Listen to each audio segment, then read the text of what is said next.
Welcome, everyone. Thank you to those of you who have joined a bit early tonight. We're going to let a few people file in here. I think RD will be back shortly, but tonight is the first edition of the TurfCast Live. So for those of you who don't know, we've been doing TurfCast podcast form this is the 24th episode if we actually get this thing recorded tonight and put out in audio form. But we wanted to bring this to a live stream, let people have some more participation in it and have some more real-time questions and things that would happen. So this is going to be open tonight to all of the subscribers of the channel, and then going forward, it's going to be for members going forward as far as the chat goes. So you'll still be able to watch it publicly, still be able to hear the audio and everything, even if you are not a member. But we wanted to make sure that the people who wanted to support us have a chance to ask their questions, get things answered, and to be able to actually make sure that all of that happens. So tonight we are going to have a bit of an agenda like we normally do, where we just follow along with a few different topics that we want to talk about. And then, of course, we're just going to see where it takes us. So let's see if my partner in crime, Mr. DeMay, is going to be back here shortly to join us. And he is here. So, RD, how are you? Listen, I'm excited. I'm pumped. This is 2 years in the making that we've done this in audio. We did the first couple in video with my potato phone and like some really expert editing on your part. But no, this is exciting. And I know that we had talked about all these things. Like we had this plan at one point that RK was going to do like a Wayne's World electric guitar intro. But unfortunately, Knorr's ordinances and zoning restrictions prevented him from doing that, and that's actually why he's building a new property and why he's building a new house on his property, is to get away from all that so he can actually do this for the TurfCast. That's the sole reason. The only thing that is tethering him to this new property was that intro. So kudos to you, right, for going out there on a limb and trying to do something different. I appreciate that, and so do all the listeners here, I think.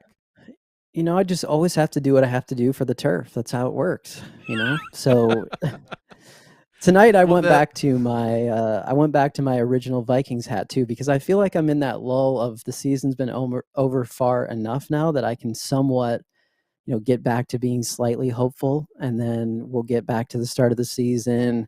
All that stuff will end, and they'll be 8-8 or whatever they usually are, and then I go back to being mad for a period of time. I don't wear my hat. If you haven't noticed in my videos lately, I haven't been wearing my hat as much because sort of was in that mad phase. But then, now I'm back to the hope phase. Where are you at, RD?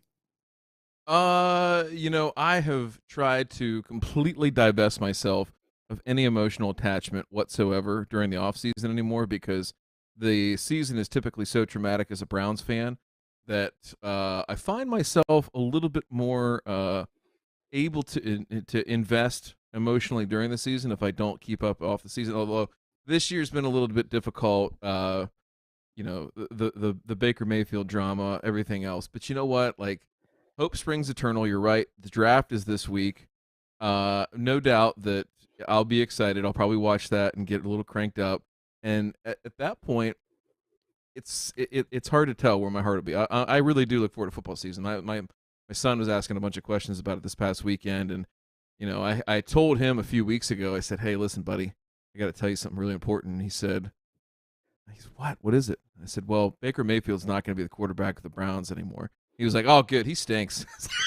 It's tough. It's tough judgment when you're almost 10 years old, and yeah. But the thing about it is, it's springtime. You got to be excited about something, and I know you're a guy that, well, for all intents and purposes, right? You need to see grass growing, and you need to have the Vikings with a not losing record to feel like everything is whole and correct in your life. I get it.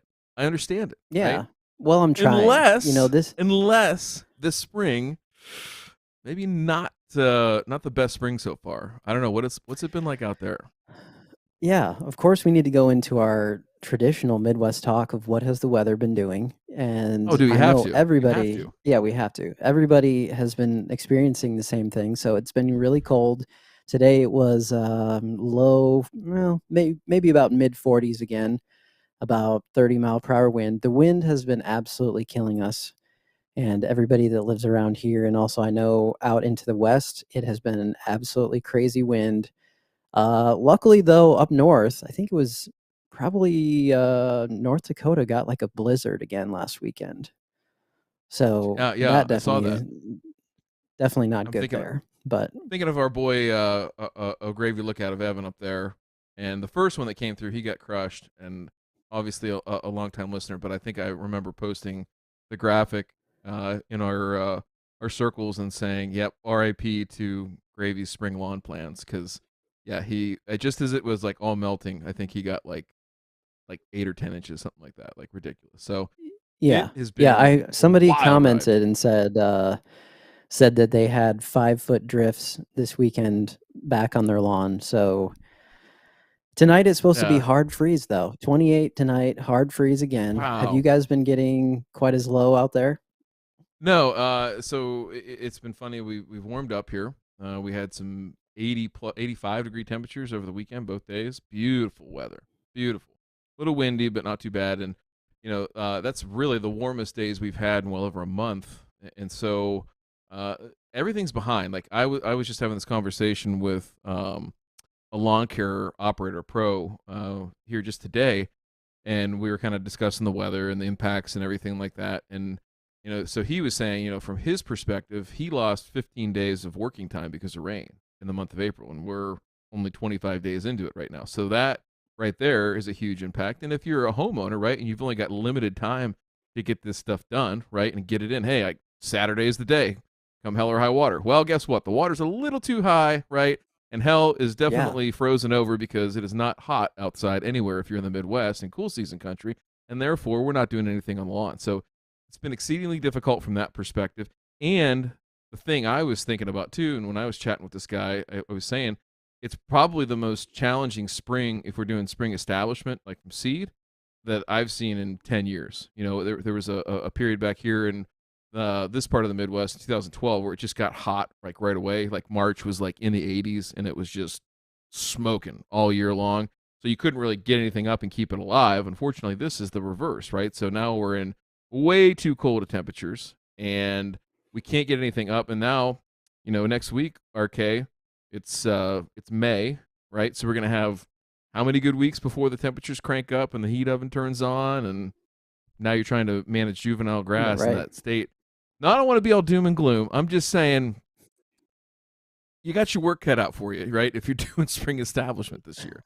That's all Yeah, I'm well, saying. that's something I wanted to talk about tonight because I had a couple of projects that I was going to work on. One of them, I think we were actually going to push to the fall. So I want to discuss that, maybe some options for people that had a project. Maybe they decide right now, I mean, maybe they're in Minnesota and there's still snow on the ground and they decide, man, I really only have until August, mid-August or so before I could actually do a fall seeding. So maybe I should do something like that. So I wanted to discuss that. Also, Mm-hmm. though, you're absolutely right about the time frames here. Like I said, for us, as far as how windy it's been, it's difficult because if I want to get out and do anything, it's not necessarily like I can just go outside today and be like, yeah, well, it's 40 something, so I can work. But if it's 40 miles per hour, I can't spray, I can't do anything. So that You're not going to becomes play the quite wind? difficult.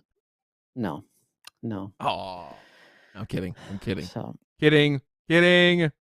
Yeah, you can't do that. And again, that's just the nature of this work in general is right. You have to have certain parameters within the weather to work within, and I think that's one thing that I've seen people try and force the issue right so far this year in some cases, right? That you see questions come in from people and things like that. It's like, yeah, listen, like all those products, all those techniques, strategies, everything aside, it's all good and great stuff, in some cases, but weather is the equalizer, not the equalizer. That's different. But uh it really kind of separates what you can or what you can't do and what you should expect to see. And so I feel for the people that had plans for spring seedings and things like that west. I saw I froze. I think you're Can you hear back. me? There I am. Yep. No, I saw a climate prediction for the summer for out in the rocky areas, right? So like Denver and whatnot. It's supposed to be extreme heat and extreme drought. Like not a good scenario out there. Not a good scenario at all. But yeah, I mean, I know we No. keep it real here in the Midwest. That's our territory, right? Our peeps. Not to say that we don't talk about cool season grass in the Northeast or the Mid Atlantic or out west, in certain locales. So, but yeah, you're right. We gotta wrap on the weather here for at least a little bit, right? Yeah. Well, yeah, exactly. We have to. It's like part of the Midwest DNA, I think. But yeah, my seeding thing that I was gonna do was I kind of unveiled to the channel. I had this large property that wanted me to help out with a project. It's not too far from my house currently, and I thought it'd be an interesting project to take on. But it's 57,000 square feet of grass that needed to be seeded. Luckily, it was going to have irrigation, so that was good. But none of that is done. And also, we're getting to that time frame when I just talked to the homeowner the other day, and I just said, it's almost May, and we're not even started on this. The irrigation isn't in. All of this stuff hasn't happened yet. It's kind of like, I don't know. It just doesn't seem like it makes sense to me. And he agreed. He was like, I don't think I really want to put all that time and effort into it right now, and then know that I have to kind of do this again in the fall anyway. So why don't we just wait a little while? And I think that's the hedge, right? The thing is, if it's getting late early, which it is right now. I mean, you think, wow, it's April, like I still got time, I can do this, I can do that. And again, I would be recalibrating and circling the wagons and trying to think about fall and where you can land in that sense, right? So it'll be interesting. That sounds like an exciting project, but at the same time, like you don't want to, jam them up and spend all that money, and then, oh hey, guess what we get to do this fall? Yeah. Reseed everything that died So one of over the the heat of the summer. things that I wanted to ask you about with that project in particular is there anything right now that he could do as simply like a soil erosion plan or something to just hold things for the next few months? I mean, I know in the past maybe somebody would do something like an annual ryegrass or something like that, but I mean, even that's hard to find sometimes now with the way seed's going. Yeah, that's a great question. So, yeah, I'd be looking at like a crown vetch, which is uh, a dicot, so it's not a grass necessarily. So look at crown vetch or look at annual ryegrass, and I know that's sometimes hard to find. Again, if you're looking for that stuff and you can't find it at a Home Depot or a big box or something like that, if you're in a larger city or nearby a larger city, check with your erosion control supply houses. There's got to be one. I guarantee you. Look it up on Google, and those folks should have access or be able to tell you where to pick up some annual rye, and that's what I would do in that scenario. Easy to spray out, easy to kill off, and get yourself back on the schedule there come fall. Yeah.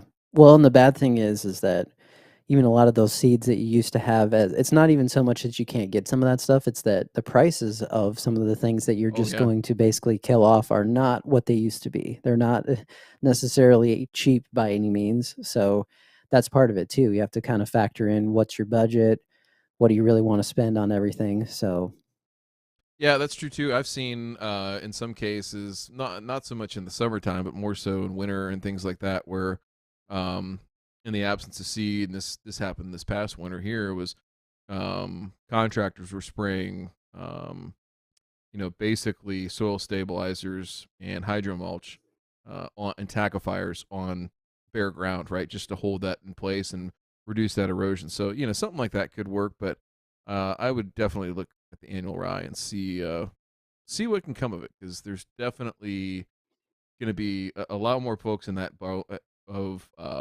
just simply not able to do it or shouldn't do it. yeah, So if you're yeah. thinking about it, take a minute, step back, and look at the weather and look at the calendar and think about it twice here. So, Well, and I was gonna say that, of course, I'm gonna do some seeding right now because why wouldn't I? I mean, I have to go against all the advice that I'm giving to everybody else, but really, I'm gonna do something so that, just like you said, I watched back a bit of our Thirsty Thursday episode the other day, and I liked how you said, RK is going out to legitimately now try to mess things up, and I kind of like it. And that's kind of what I'm after in some situations now. I'm putting myself in a situation where I probably shouldn't do something, or maybe it's a challenge, or maybe it's not the best idea, but I'm doing it Mm-hmm. anyway for learning purposes. And so that when somebody else says, yeah, it's almost May, should I do this? I'll say, well, look at what I did last year and go see the results. So, that's where I'm at with that.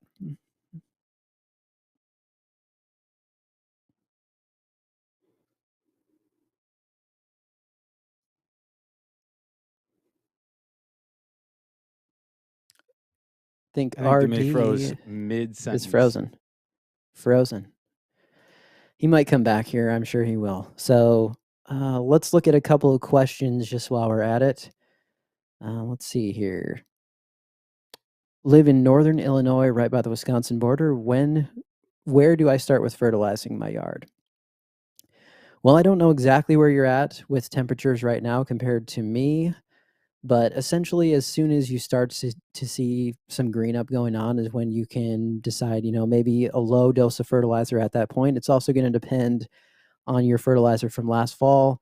Were you on a program where you were pretty heavy in doing the fall fertilizer, or where were you at with that? So just depending on where you were at with that, mainly it should come out of the spring. Well, if we're going to ever have spring, it should come out and want to grow pretty aggressively. But if it's not doing that, then you could do a small dose of fertilizer right towards the beginning of the springtime when things are starting to green up, and that should be good.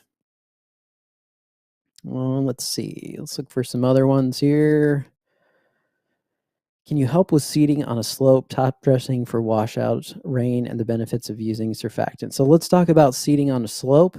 I have some videos from a couple of seasons ago when I planted some bluegrass on the north side of my house that I used some seeding blankets, and not the specific ones that I'm using right now out on my turf plots. Those are more of a straw blanket, but actually what I was using there is more of a wood fiber blanket, and those kind of suck down to the ground. They hold that seed really well. We had a pretty significant rain event after after I did that seeding on there, and so that one helped immensely. It's called the Futera Netless. I had to remember what that was called, but that's something that, again, probably not going to find at just any store. You're probably going to have to look at an erosion control place or something of that type. Let's see. So, no spring this year. How to fertilize this season? Well, usually, typically, I don't go after a whole lot of fertilizer in the beginning of the year anyway. I'm letting some of that natural spring that's going to have the grass growing aggressively come out anyway. And so that's still probably going to happen. When it's going to happen exactly, I don't know. But I would be looking at my fertilizer for spring, my first decent dose if I were on a granular program somewhere around mid-May or late May. So you can still probably go after that. Let's see. Let's look for a few more here. Hello, this is from New York City. Can I start using Grub control now? So if you get, I believe it's the Grub X from Scott's. If you get that going, I believe it can go as early as mid-April, something like that. Get that down. So yeah, you could get that down and make sure that you start getting some early control. That's something that I actually need to make sure that I'm going to do this year as well. I did not do that last year. I had a few issues on some of my low cut turf with some grub damage and insect damage. So that will be something that I'm going to do, and I'll for sure have a video about that as well. I'm excited to see grub control with some control plots out at the farm. That's seriously just something small, fun to mess around with. See what those. You're really not going to get a whole lot of benefits on the endophytes from grubs necessarily or surface feeders, but that'll be fun to mess around with. See, I'm kind of coming up with all these things for you to go out and break. RD, I have a question for you here. This one is from Caleb. He says, can I top dress my RPR lawn that I newly seeded last fall? Very lightly and very delicately. I would not bury this thing in sand because remember, it is a bunch type grass. One seed equals one plant. It's really not gonna regenerate and knit together like the same way, such as a sod former like Kentucky bluegrass would. So, just light top dressing applications and as frequent as you can be. So, take that with a grain of sand and make it happen. So, what kind of projects are you in the midst of right now? I know you had some things coming up in spring. Your spring is always usually busy. So, let's touch on some of what you have going, then we can talk about some of what I have going. The usual. Oh, okay. So, the fun ones, I think we talked about a couple of them before. So right now we've got two Bermuda grass fields that are getting ready to go in. So that will be taking place. One project is here in town, like in Columbus proper, and then the other one is actually a good 40 or so miles as the crow flies straight north of here. So much further away, the furthest north that we've gone. Not the furthest north that Bermuda grass has been, certainly by a long shot, but it should be interesting to see the differences, right? That we see climatically. You know, there's a few degrees difference in temperature and things like that. So just fun stuff to mess around with and see if I know we'll be able to grow it in, but to see what those differences are. I'm trying to think what else. We're gonna have a pretty big sod install on a baseball field. I haven't shared this with you yet, and I can't share too many details. It's a private baseball field, right? So it's a family that built it for their children to train on and use with the teams that they play on, and just a really That sounds fantastic cool. setting. It's kind of like it really has this like not the cornfield, but more of like Ohio. When I think of Ohio, I think of like rolling hills and woods and streams and stuff like that.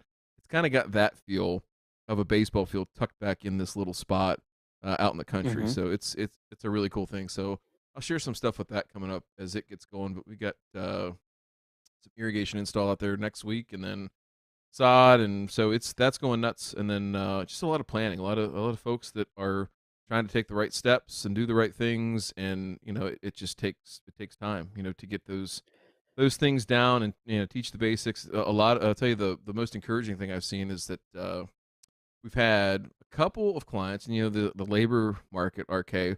We could go on all day about how challenging that is in the green industry and how challenging that is just in the nation right now, right? And not to get deep on issues or anything, but more so folks that were looking for good help and found it, and now they're investing in these people to make sure that they have the skills, and that's been a joy to see. That just there are good people out there that want to work, and it's cool. So we'll see what happens, but those are some of the big ones right now that are top of mind. And you know me, I saw the temperature map come out with a slightly above chance of having above normal temperatures for this year, and I fist bumped a little bit, right?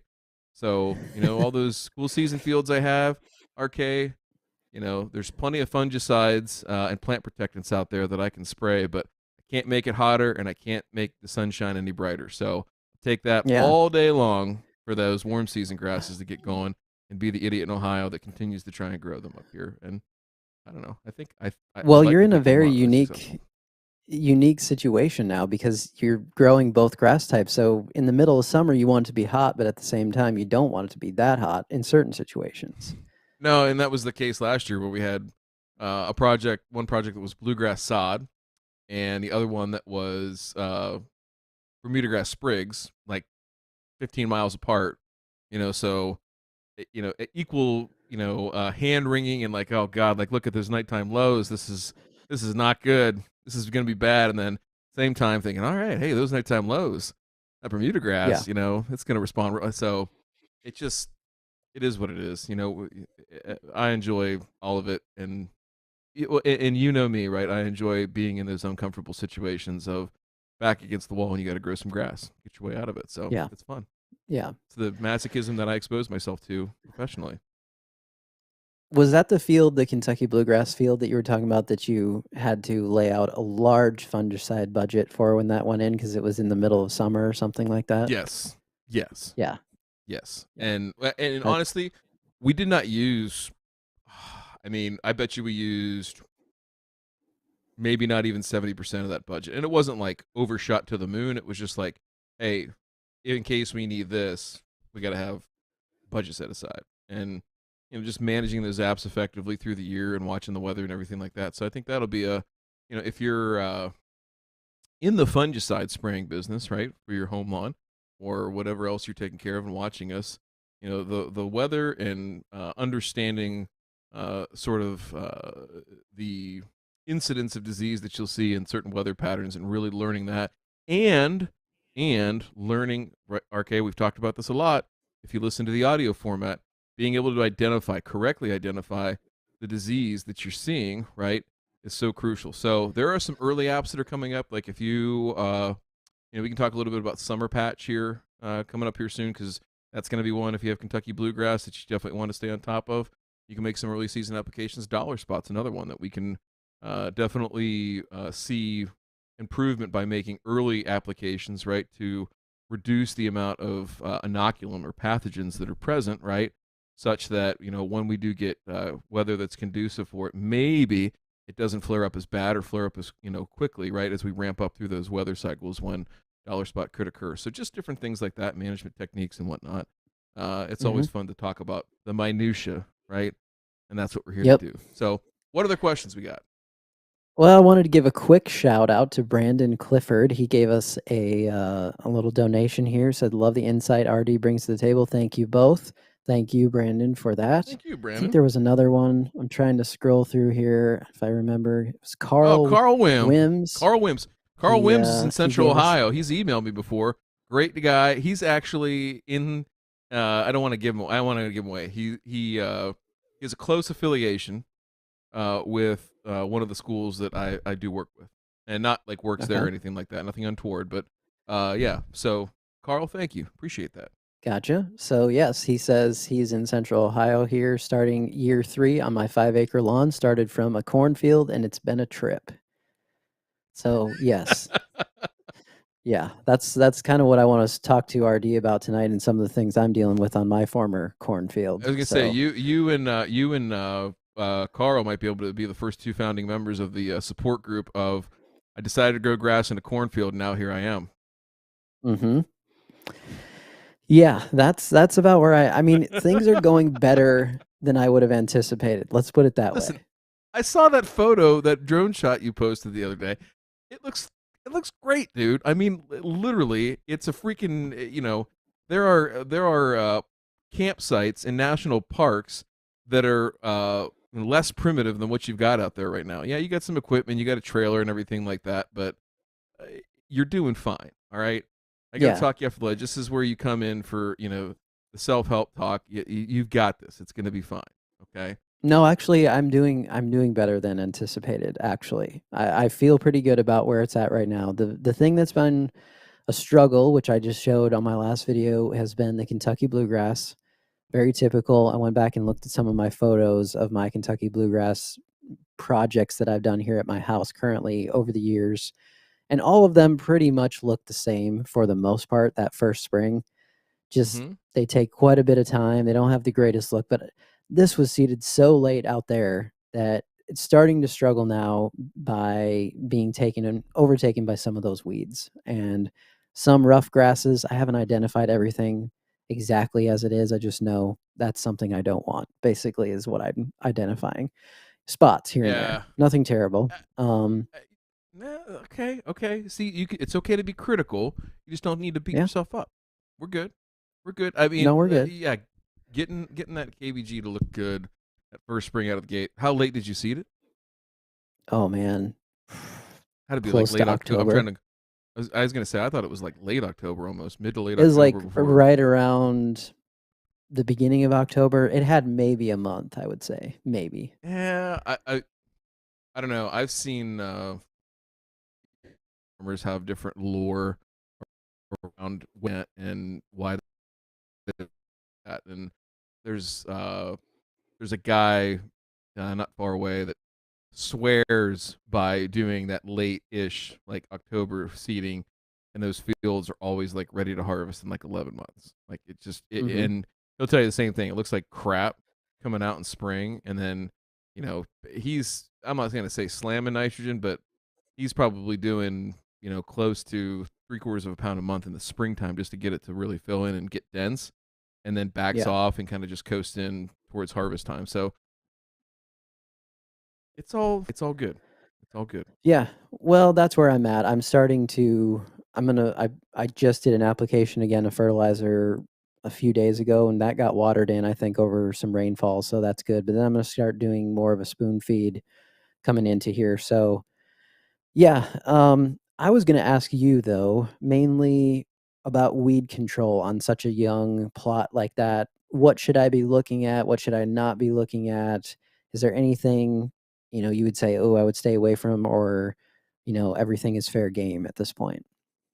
I think if it's what's come out of winter is pretty much fair game as long as you're actively growing. Number one, the things I would stay away from for the time being are some of the PPO inhibitors, so sulfentrazone, carfentrazone. It wouldn't be so hot to trot on those. So particularly when you're thinking about sedge control, you're probably going to have to rely on some of the older technology like the halo sulfuron or something like that. But that's later on into the summer. Mhm. So Yep. there's nothing else that really gives me pause, right, in that situation. The one thing I would say, and I think sometimes I've been guilty of this too, right? So you think, hey, new, relatively immature plants, so I'm going to go with the low rate of that particular herbicide.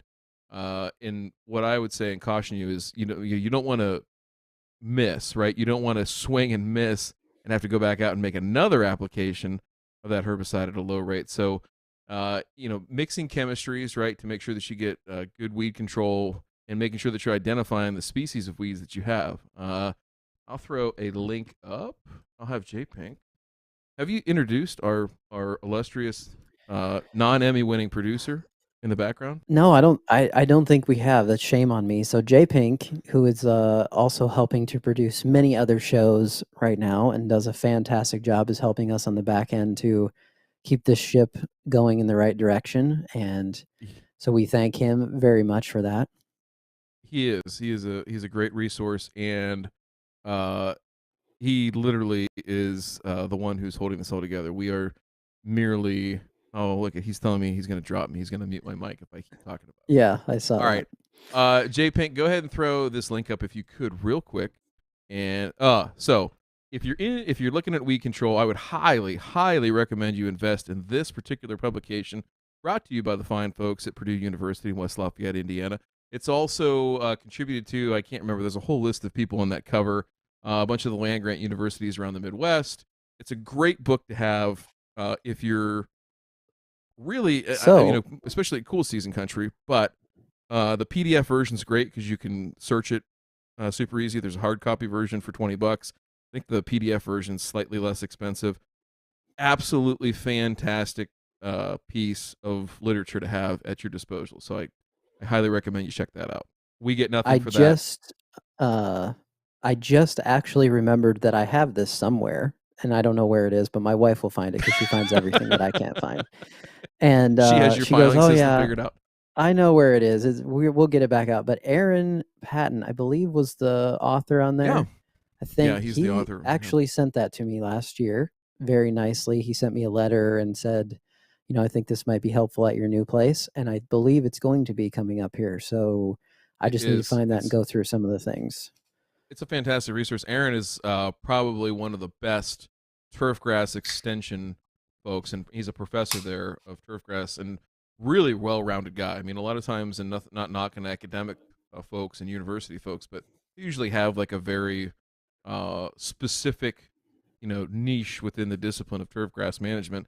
And Aaron is probably one of the best just all around. I mean, he's incredibly smart in a number of different areas, right? And can offer very good advice. So great guy to know.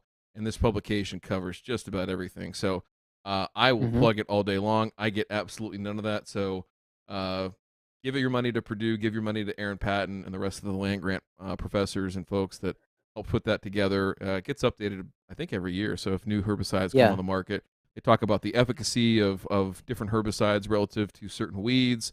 Talk about what they're safe on, what they're not safe on. So it's just like I said, fantastic resource. So check that out if you're into the weed control market. How about, looks like, we got another super chat. Okay. Yes, we Miguel do. Garcia. You look at these folks. This is weird. I mean, it's not usually. I would like to think of this, RK, as if we were doing this show in a bar somewhere and people were just bringing us pictures of Keystone as we did this. Wouldn't that be great? Well, someday Oh, we'll man. strive to do that. We'll strive to do that. I listen. I we got to talk for a minute about the fine folks at Keystone and our friend Bob. who, they are a friend of the show. They're not a sponsor, but they're our unofficial sponsor. We have tried to speak it into existence for a number of years now, literally years now that we've been making these overtures, and they're still thinking about it. So, we'll give them time. We'll be persistent. But I had to go back to the OG here from our original episodes, RK. I've Yeah. got Yep. the Elvis juice from Brewdog, and I'll tell you, part of the reason I selected this was one, just fondly thinking about how this all started as a quaint little podcast on YouTube and how it's blown up and how grateful we all are. And then the other thing I thought about, and I don't want to cast or throw any stones, but I will say that I'm glad people are coming on here and asking questions here. Not because we have all the answers, but we were happy to direct them to you or say that we don't know. But man, there is a lot of bad advice floating around on social media these days. And I've seen some posts where people have probably more chemicals that they've applied to their lawn just this spring and trying to correct some issue that they have no. Elvis had when he can at Graceland, back in the late 70s. It's maddening. It's crazy. And again, not here to cast stones. I just say, find out what you're dealing with first before you go trying to take action and use these strategies, and especially the products, right, to correct them. So that's my tribute to everybody on Facebook land. To Elvis, here's to you. Bottoms up, RK. Cheers. Yeah, there's Cheers an actual almost an alarming event going on in Ohio since you can't find Keystone anymore. So yeah, we definitely, we're gonna have to look into that because there could be some issues. So yeah. okay, let's get back to the questions because I think there have been a number of them flying in here. Okay, this was the fish, and he is asking. I was thinking about top dressing my established tall fescue lawn with 1/4 to 1/2 inch of compost so I can add carbon and organic matter to the soil. Good idea, or should I use organic fertilizer? RK, I'll let you go first. Okay. Tall fescue lawn. Compost. Well, you know What what? do you think about Yeah. compost versus organic fertilizer? He's trying to add carbon. That's his stated goal. So we have done some of this on a project that I worked on that had a new build type soil. They had removed a lot of the topsoil from it. It was pretty void of a lot of nutrients when we did the soil test, and I will definitely say that compost helped a lot, but you want to make sure you have a good source of that. And RD, what do you think beyond that?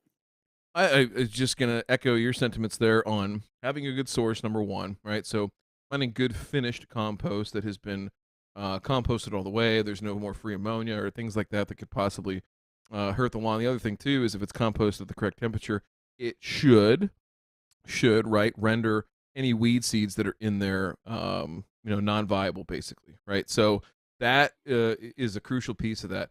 As far as when you're looking at compost and things like that, the thing you just need to be aware of is that typically those are going to be high in phosphorus. So 1/4 to 1/2 inch application one time, no problem. 1/4 to 1/2 inch application, 3, 4, and 5 times repeatedly over a course of say 2 or 3 years, probably going to be a little too much pee. So go ahead and do it and see where you land on your soil test next year. I guarantee you it's going to go up a lot, right? And you're going to be catching some of that just as compost, right, that has not broken down yet. But it's not going to hurt one time to do it and then kind of monitor and see where you're at. Go from there. Yeah. All right. Let's Next see. one. Oh, you got it. Yeah, I got it. How can I improve my low CEC from soil test on my new construction lawn? The CEC is a 4.5. Oh, wow. So that's telling us a little bit about the mineralogy of the soil, right? So in theory, lower CEC soil like that probably means that you have a higher sand content, and therefore what can you do to increase that CEC? Well, number one is you can add organic matter up to a point, right? And RK, you and I have talked about this before on some of our soil test segments here in the past on the audio format. That is probably in the neighborhood of about 4%, 4.5% is where I'd probably draw the line of saying that's too much, right?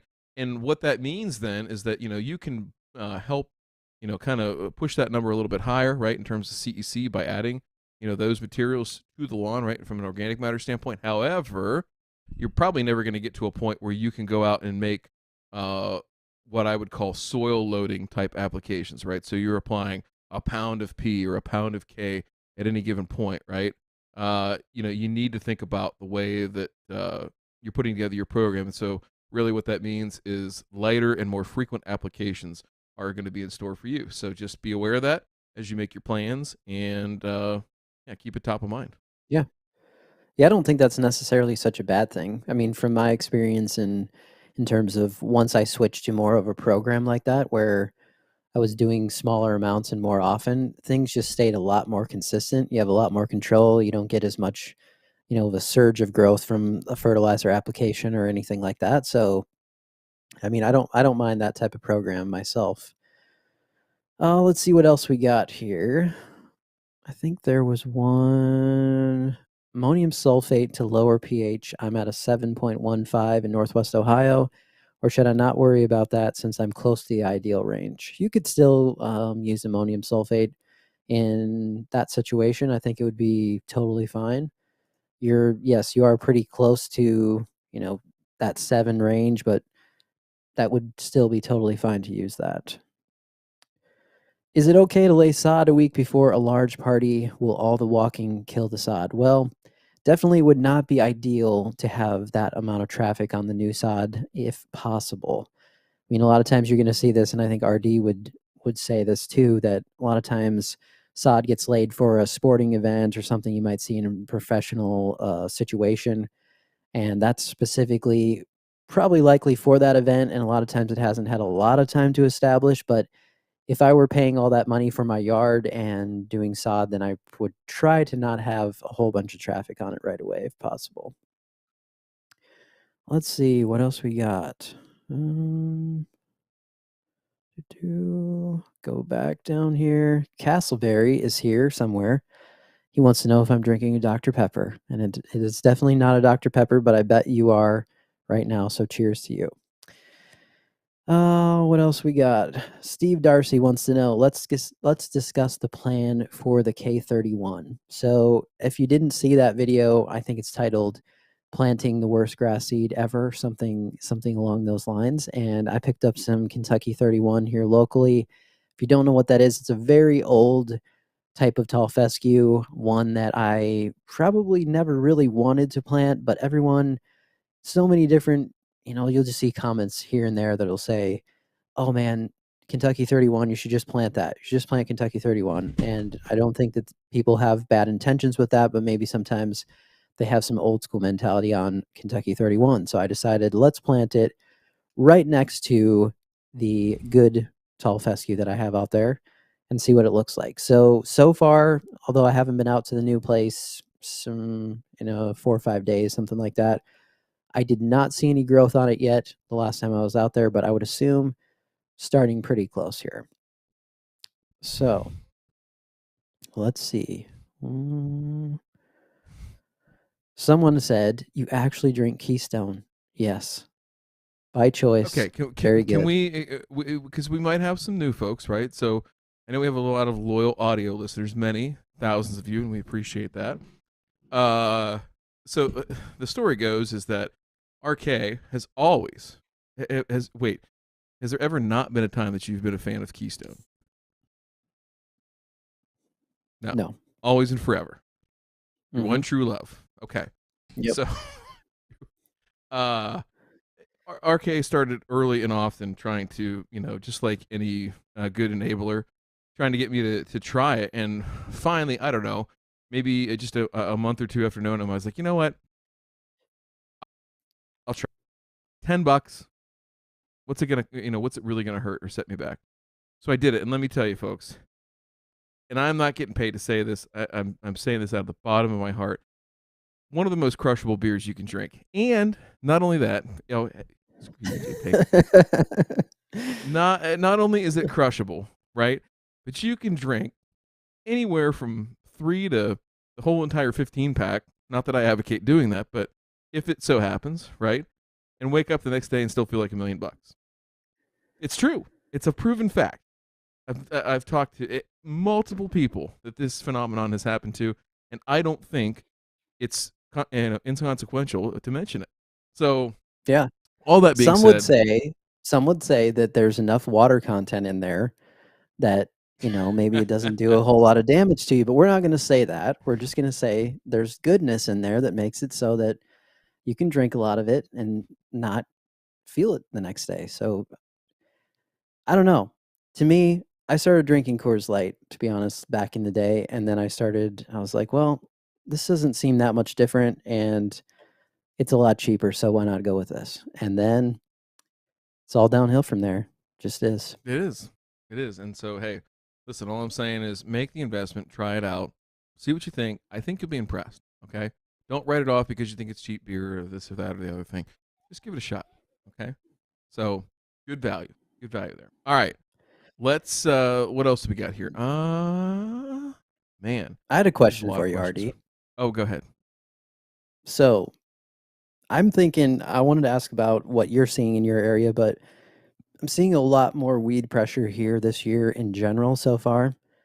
So, what do you think? Is there any sort of strategy people should be looking at considering the way that spring has been going or not going, and that weeds are probably starting to pop up despite the lawns not necessarily taking off that much? So, any strategies with that? Again, right now, obviously not desirable growing conditions for desirable grasses. So yeah, you're going to see weeds out competing in some cases, right? So the couple things I would say to do, again, I go back to it, and I have to harp on it, but correctly identify the weeds that you're seeing out there. Number two is making sure that you select a herbicide that's appropriate for said weeds, right? So again, that Purdue Turf Guy. That's why it's such a great resource to check into and look at there. And then finally is, some of those choices you'll see work better in lower temperatures. So specifically, if you do have a situation where, you're going to be facing lower temperatures for the foreseeable future, which I think, I saw next week here, it's not really warming up necessarily. So, try and look at some of those options that are formulated for cooler weather type applications, right? So those would be and that, and just again making sure that you have a so you're doing any seeding, making sure that those herbicides that you're using are seed safe or what the window is, right, regarding reseeding or overseeding. Mm-hmm. Okay. Let's take a few more questions here. Let's see. Minnesota spring reno, I need to fill some bare spots, but I also want to level out. What and when should I do those steps? Ooh, Well, when did he very when did he difficult rent it? question considering he said he wants to do some spring Oh, reno, I think. Need to fill some bare spots, but he wants to do some leveling. Well, very difficult this year. Very difficult to figure that out timing wise. well, in Minnesota though, again, their growth curve is a little bit different, right? They're more like a Bermuda grass curve where they're, you could probably in most years, except for last year, when they had like triple digits in the Twin Cities and it was, crazy hot for long stretches and everything like that. But I think you could conceivably do a pretty successful, spring or even late spring seeding up there, have reasonably good success. And then if you had to come back in and do some additional overseeding, right, into certain areas that were thin or otherwise, right, you could do that a little bit later, more towards a traditional seeding time of like August, right, and hopefully get that stuff filled in. So if it were me right now, I'd really be focused on getting the leveling done, figuring out what you need to do there, making sure you have appropriate quantities of material on hand, and then got to get it in the ground here soon. It's time's a waste, and it's going to be May next week, so it'll be time to start planning this and executing very, very soon. Yeah, and I would also say, knowing what I know about Minnesota, you could probably get away with waiting.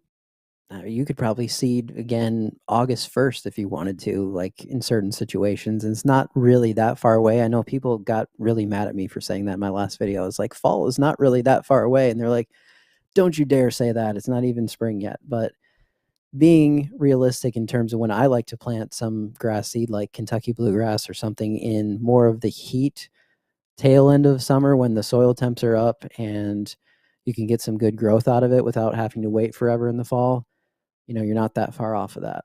So let's talk. Ooh, RD, I wanted to talk about this. Pre-germination seems very popular lately. What do you guys think? So I've been seeing tons of comments about this. related to anything I do out at my plots. How come you didn't pre-germinate? How come you didn't do this? How come you didn't do that? Pre-germination. So what do you think? Is it actually the bee's knees? I think it can be effective if done properly. I've seen some people pre-germinating in soil and then trying to spread that with the seed. I'm not so sure about that. A traditional pre-germ is pre-germinating in the bag in water, that you're changing out every like 6 to 12 hours, something like that. I think that can be highly effective. But again, that is all about a sense of urgency, right? So you've got to change the water out, you got to pull the bag out the right time, you got to put the seed in the ground, and then you've got to be watering it because it's not just like you're trying to get it to pop. It Yeah. has already popped, and now you've got to manage to maintain it. They're a little bit more fickle, right? So I think it can be an effective tool. I just sometimes question, if DIY folks will have the time, right, and the commitment to do it. Not questioning anybody's resolve, but it's a pretty involved That's where process I'm there for at. those first 3 That's days. definitely Yeah. where I'm at with it, where I'm just like, hey, I just don't have that much time to kind of babysit this at this point. Whereas I just know how to put seed out and water it and make it eventually grow. I mean, I don't think it's a bad idea, but I don't think it's necessarily like, oh my God, you have to do this or you're not going to have your grass grow. Well, we've been growing uh, grass for a long time. yeah, I mean, So, you're a very, very traditional guy, just like me. I think you gotta wait till that third date before you let your seed pop. That's fair. I think that's just it's a very traditional kind of thing to do. So all good. I get it. All right, what do we got next? we got a few more super chats here. There's one Hmm. from Love My Lawn. No, Derek, Uh, you dirty dog. yep. So he says, let's see here. Does mulching plants steal nitrogen like Sunday on a Saturday? What? I don't What is know. this? Let's Say see the question here. again. It says, does mulching plants steal nitrogen like Sunday on a Saturday? Mulching plants. I don't get that question. It Maybe might I'm be an not. inside joke that we're missing. We're probably Okay. missing some inside joke, but Okay. Does mulching plants still nice? I don't know. I don't know what that is. Okay. we Okay. Next also question. got one from the fish that says, thank you both for the response to my question about compost. It has helped me get closer to my decision. Absolutely. Thank you so much for the support. There you go. We had one just come in as well from Joe. Says, thanks for answering my question. Love the podcast as well. Thank you, sir. Thank you for Thank you. showing up Thank tonight you. and supporting. Yeah, absolutely. Let's see. I think there's another question here. I'm moving into a new home in July. Should I just not worry about planting any new grass until the following spring? He's in Illinois. I would go with I'm sorry. fall. Yeah, I'm gonna go with the fall as well.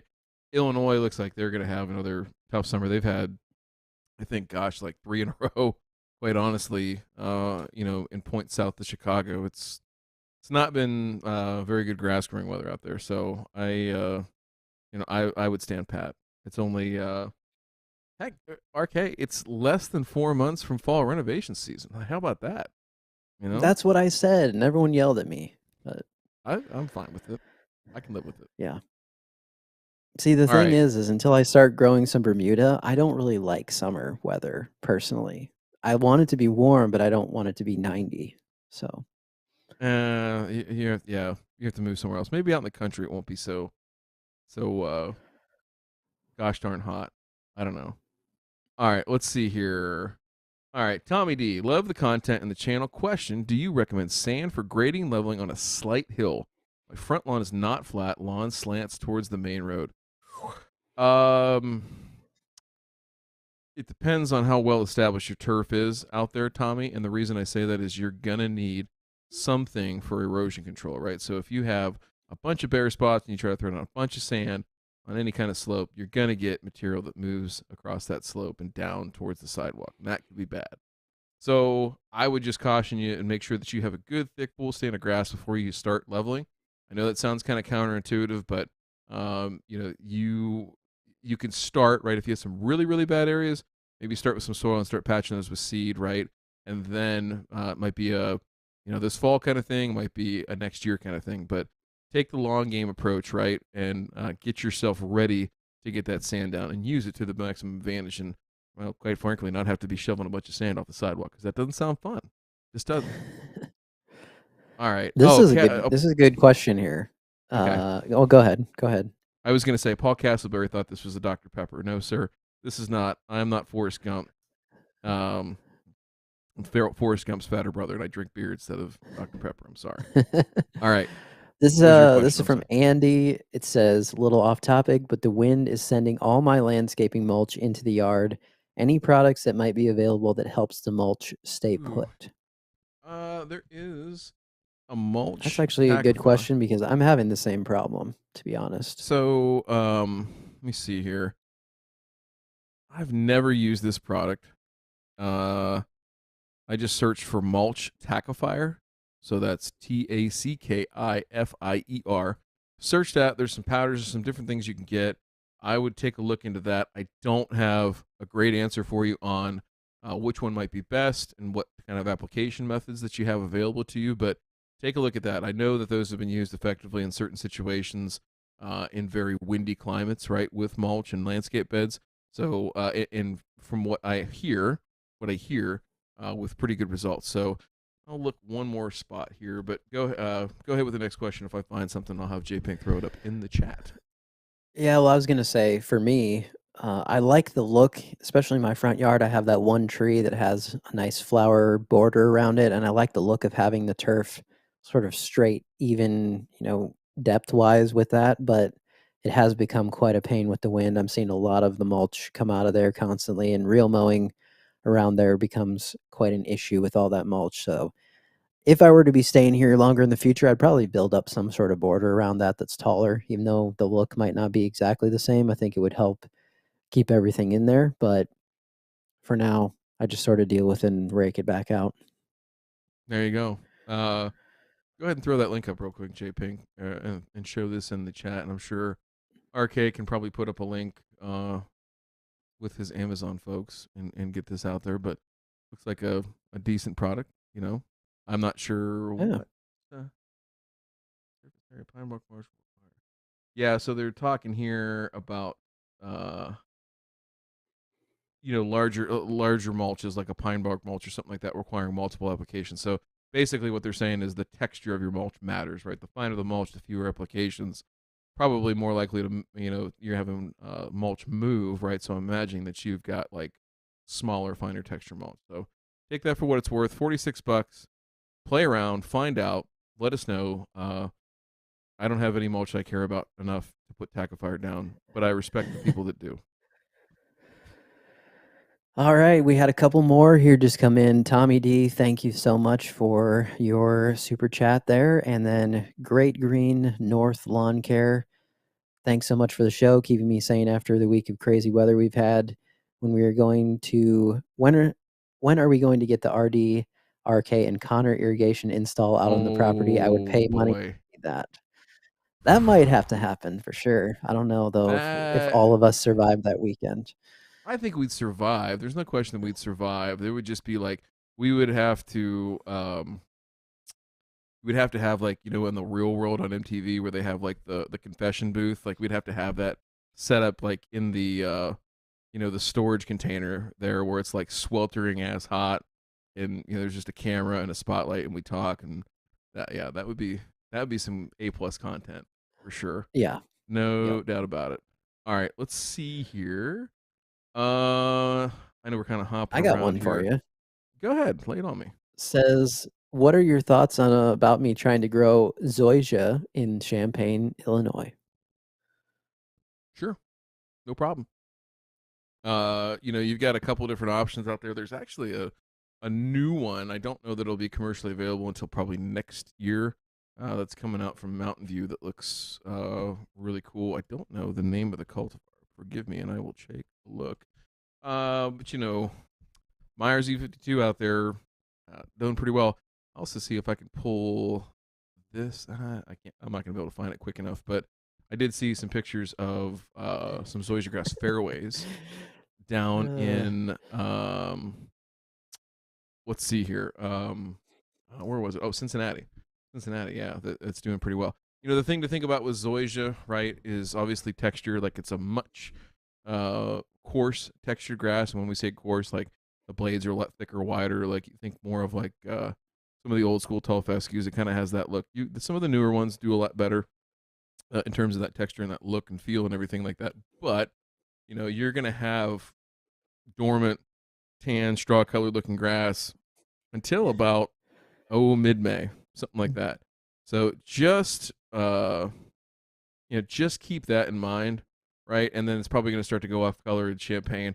I would suspect mid October. So those first couple of frosts, it'll be gone. So if you're looking for something that's fairly low maintenance and just in the summertime, and it's going to be chooching there in the summertime, maybe make the switch. It could be That's worth it. what J Pink just said. Of course, RD would be pushing warm season grass in the Midwest. My neighbor in Iowa had zoysia. It was brown for at least 9 months. Okay, that's the old stuff that you bought out of the Parade magazine. I think I've shared this picture with you, RK. I'll see if I can take it and you can share it on your community page tomorrow. So there's a lawn around the corner from me, and beautiful home, and they older home. It's got the walkway, the little steps that go up, and then onto the porch and all that. And on one side, it's this nice like cool season mix, like mostly Kentucky bluegrass and a little bit of perennial rye. And then the other side of the path is just pure old Parade magazine like BS Zoysia, and it's just as tan as can be. Like there's some cool season that's popping up through right now, but it's the most weird dichotomous look, right, of a lawn. Like you got cool season, warm season, and I don't know. I've seen some really bad Zoysia plantings in the past. So if you're gonna do it, all I'm gonna say is go all the way, and be prepared to change your management strategy. Yeah, there's a few of those here where you can definitely tell it was mixed in probably 40 years ago or something like that, but definitely not even. And right about now is when the other grass is just starting to green up and the zoysia is still really brown and Mm-hmm. doesn't look so good. Listen, Uh, we'll get your Bermuda plots going this year. Then next year we'll move on to Zoysia, and then finally, Lawn Maverick here has sent 2 messages advocating, beating on the table. In fact, we were able to surreptitiously activate his webcam and watch him as he screamed at his monitor and said, "Ryan Knorr, you must have bentgrass plots on your property." And here we are to tell him it will happen. I will speak it into existence and make it happen. Right? It might not be for a couple years because that's a whole another level of commitment to doing things, right? So we got to get in there. We got to get the locals behind us. Maybe hire a farm kid or two to come by, do some mowing and some light maintenance and things like that. Once we get to that point, we'll be ready for bent plots. But it's gonna mhm. come. There's no doubt about it. No doubt about it. Yeah. No, it will, but you're absolutely right. Probably not in the middle of me trying to manage 2 properties, trying to build a house and all that. Probably not a good time for that. Oh boy. Oh, All let's right. see. This Oh is a good goodness. one. Okay. If I saw one that was good for Augusta you. Nationals if Augusta National plays the Masters on cool season but also has warm season, why can't they stay open through the summer? Because that's when they do all their construction work. And that's the time that they're closed. It's hot as you know what in Augusta in the summertime. No old rich dudes want to be out there when it's blazing hot. So they do a number of different things. I don't know if we've talked about this on the show or not before, but they cover all the bunkers right to make sure that the sand stays white and clean and doesn't get contaminated with soil and sediment and things like that. They'll put shade tents up over the greens, right? Because the greens are actually bent grass, and so they protect those from the solar radiance, like the high solar radiance that they get there in the summertime, and cool the temperatures down and some things like that. But they can remove those very easily. So lots of different things that they do. But yeah, if you see that in the summertime, like I'll see if I can pull up some photos. But it is rough in the summertime. Actually, I will do this real quick. But go ahead and ask another question. So he wanted to know though, why would they not just have cool season if they're not going to play on the warm season? Like, what do they need the base for? Basically for erosion control. There's it does contribute to the surface because at that time like there's Masters events like where they've been greened up. Like there was one, oh man, I want to say like 3-4 years ago probably, where they were hot I mean hot leading into it, and the Bermuda was chugging through. I was down there in 2012 or 13, I can't remember, and it was a fairly warm spring for them there. And if you looked at it up close, like the Bermuda was under there, like green, like growing. So Mm-hmm. it's not something that you can just merely just hey be all cool season overseed it every year. Like you need that base, right? To do that, and the overseeding rates that they have are obscenely high, so that they get that that density, right, that we were so accustomed to seeing. But a lot of that too is then created by Bermuda grass that's starting to wake up at that time as well. Cool. Someone said I need to water the Kentucky 31 with Keystone. So I I don't know don't that think that would work so well. I don't think I can waste such a glorious thing on that. Oh, here we What's the go. next question here? Does Augusta spray paint any of the course? No, not to my knowledge. Again, I can't speak for what they do or how they do it. I've only been there on the property one time, but yeah, I don't believe that they do. It would be With incredibly all hard that to make it well with it. overseed, yeah, with all that overseed that they do, it doesn't appear that they would need any sort of extra color on that. J Pink, if you want to pull that video up, go to about 2 minutes or so, and you can roll that while we talk. All Okay, right. let's Oh yeah. see. What's our next question? Does Pythium blight last forever in the soil? Uh, doesn't last forever in the soil. No, not necessarily.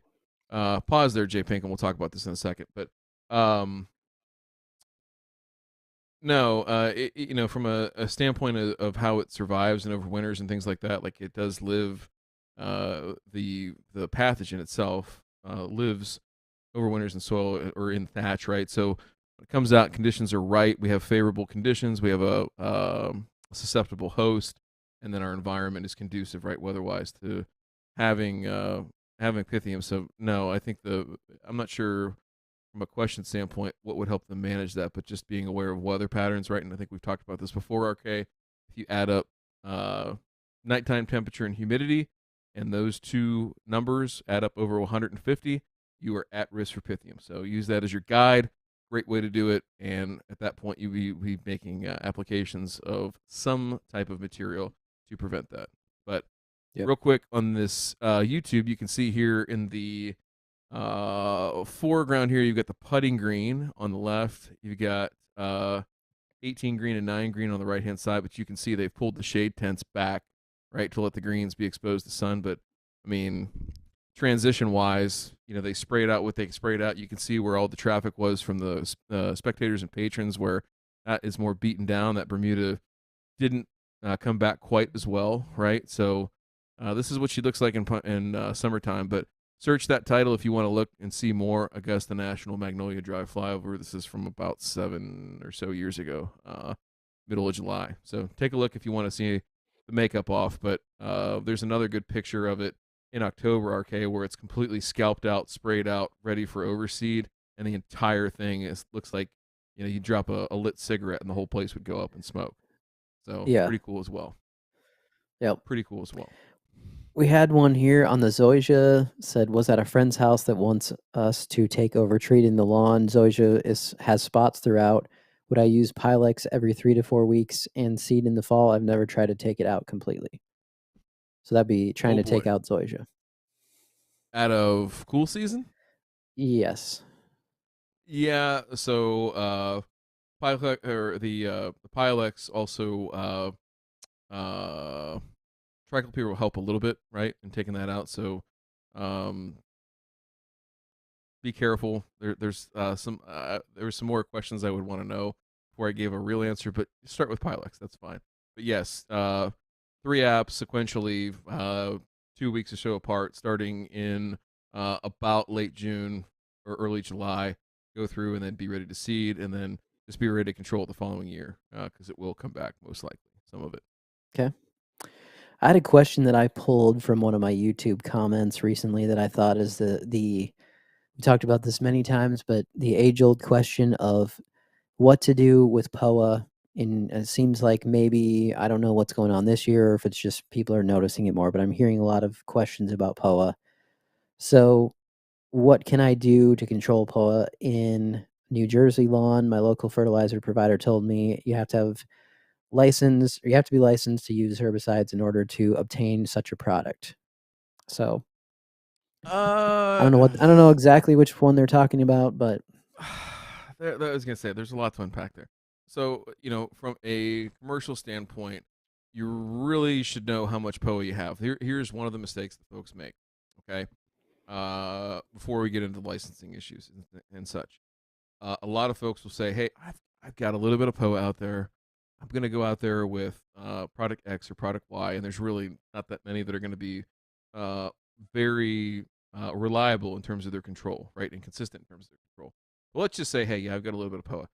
I've seen a number of different people, and this goes for pros as well. This isn't just DIY or homeowner people or lawn care pros. This is all the way around, where they get into a situation, they spray it out, and then they're like, "Oh, I thought that I had 8% POA, and I've got like 48% POA, and now we've got yeah. major problems." Yeah. Well, and from some of the pictures that I've seen, I think these are probably people who are have more of a widespread issue that they already know about, but what are they going to do in that situation? I don't know. There's not a lot of like there are some chemicals out there, but man, they get very, very expensive. And like you said, then you're dealing with if you remove all that stuff, what type of grass do you have left over? Do you need to do a renovation? Is it yeah, it's a situation that yeah. So I don't know if there's a fantastic answer to that, to be honest. Some of these be like Poa Cure or Progress. You're talking big time money for those. So it just depends on what you want to go after. Let's see. Another question. Let's look at let's see. Just bought my house, had irrigation installed last fall. The old owners never did much watering and most of it died last year. Overseeded, aerated last fall. It was pretty dead. Will it bounce back? Well, you should have something bouncing back. I mean, I don't know what you saw in the fall time in terms of anything growing in, but hopefully something was started by then and it should just be able to mature this spring if you're taking care of some things. So I guess you'll know fairly soon what's there. And, as long as you have something to start with, I wouldn't be too concerned that you can't work with whatever you did. You may need to do another overseed in this upcoming fall, but not a huge deal. So definitely, I think that would be fine. Um, let's see here. I know the last pod you'd said most expensive lawn care is cheap seed, but Seed Superstore is out of rye. Do I wait for restock or what store brand do you recommend? Well, actually, I have my own ryegrass, Jack. So it is elite stuff that you would be seeing very similar results to Seed Superstore. I have a feeling that they may not have anything for a while because with what I know about seed and what's going on with seed right now, they're very limited stock in various places. So I would say that probably is going to be a while before they get this next crop in and see where they're at on that. But if you want to check that out on my website, you can. Anything in the store that I recommend, nothing that would really compare quality wise to those two. Um, let's see what else we have. I think there was something about what is the best mow height for Kentucky bluegrass going into winter. So the last mow of the season. We talked about this before, but really, you don't need to go scalping anything off or doing anything super low. On my Kentucky bluegrass, I was always right around maybe a quarter of an inch to a half an inch lower than my height of cut for the rest of the year. So usually for me, that was around 2 to 2.25 inches, and I never saw any major problems with that. So that would be kind of where I was at on the Kentucky bluegrass. Okay, let's see where else we're at here. To use any wetting agents, I do. Not on the whole yard, but I do use them on some of the lower cut turf just to maintain some of that moisture, especially since I have sand since I have a sand cap on there now, just to try to prevent some dry spots. Sometimes I will see, even with our soil that we have, I will see some of it getting sort of crusty on the top, and wetting agents help to make sure that the water breaks that barrier, gets down into the soil, and I definitely do see a benefit from that. So yeah. All right.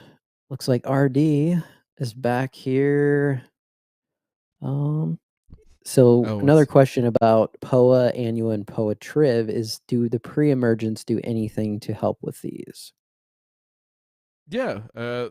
Again, from a seeding standpoint, right? Oh man, I can't remember the figure off the top of my head of how many seeds, how many thousands of seeds a Poa annua plant can produce. But yeah, correctly timed, right? So again, in theory, it's a winter annual, which means we're seeding out in the springtime, dropping that, and then germination occurs in the fall of that same year. And so even on the perennial type plants we have, we still see that same um, that same life cycle, right? So again, doing fall apps of pre-emergent can help a little bit. Certainly not going to be a silver bullet, and all of that as far as the pre-emergent goes related to POA is just one tool in the toolbox to be able to effectively keep it at bay. You're never going to stay in front of it. You're never ever ever going to stay in front of it. You hope to stave it off long enough that it doesn't become a nuisance in your lawn to the point that you can't accept it anymore and then have to renovate. And if you're like RK here, just depends on which way the wind's blowing in August, September, and October, and it could be renovation day. You just never know. Yeah, I was gonna say I look at that as an opportunity to do some more renovation. If it's me, that's what I would do. Yeah, But yeah. I'd say what I want. You know what I want to see, and I can't wait for is they're not here yet. I did see one. They had a demo unit or a unit over here in the States, but the walk behind Wiedemann product, right? That's going to have different cassettes that you can put in, including one RK that is a walk behind phrase mower. ooh, I can definitely see. I think that This is I mean that I might just have to transported happen. you. I just transported you back to 1996 and said, "Hey, you might get Tickle Me Elmo for Christmas," and you had the same exact look on your face. You had the same Yeah. exact look on your face. You should look into that though. It'll be fun. All right. Let's see here. Oh, here's Anthony asking. I'm about to take over groundskeeping for my local ballpark. The guy that was doing it was doing a really bad job. That's unfortunate. What type of weed killer can I spray that's safe for kids? Well, Anthony, okay, let's start here. Number one, again, identify the weeds that you have. Make sure you're using the proper stuff. That's number one. Number two is make sure that you're choosing the correct time to spray. And I mean that both from a seasonality standpoint, like where the weeds are in their life cycle, what's going on in the park, right? So you're in the middle of baseball seasons. There's probably going to be a lot of activity out there. So if you can, right, wait until a time where, the weather's a little bit better, more conducive, the schedule of play is a little bit more conducive, right? Those might be things to think about. The other thing, too, from just a very short term thing, and this kind of translates down to the homeowner level. When you're thinking about what you spray, there's a lot of work that's gone on in the last several years with what we call pesticide lodgement, right? How it attaches to a plant leaf, how it gets in there, everything like that, right? So a couple of different things that we look at when we talk about this. One is solubility, right? So how soluble that material is, how easy it can be put back into solution in water, right? So, for instance, one of the most widely used pesticides that we have, 2,4-D, right, for weed killer, is a very, very soluble molecule, right? So much so that if you applied it one day in the afternoon, it dries. Hey, everything's fine, dandy, no big deal. You go out there the next day, right, in the dew, and you could pick up somewhere between maybe like 2 and like 7% of that active ingredient can come off if you're wiping your hand across it, or you're slide tackling as a soccer player, you're reaching to grab a ball that's rolling across the grass. So again, things like that. So from a homeowner standpoint, think about that with the kids and the lawn and everything like that. How can you mitigate that? Right? Is if you have an irrigation system, go ahead and run it. Seems kind of counterintuitive a lot of times that they, don't want to have you irrigate within 24 hours of application. Sometimes you got to make a choice though. Like either I keep the kids off the lawn, for an extra day because that 2 to 8% goes down very much or very considerably after that 24-hour period, right? So think about that when you're looking at these things, right? And I'll see if we can find some. I don't have it in front of me right now, but some good literature relative to the solubility, right, and the adsorption properties of these things.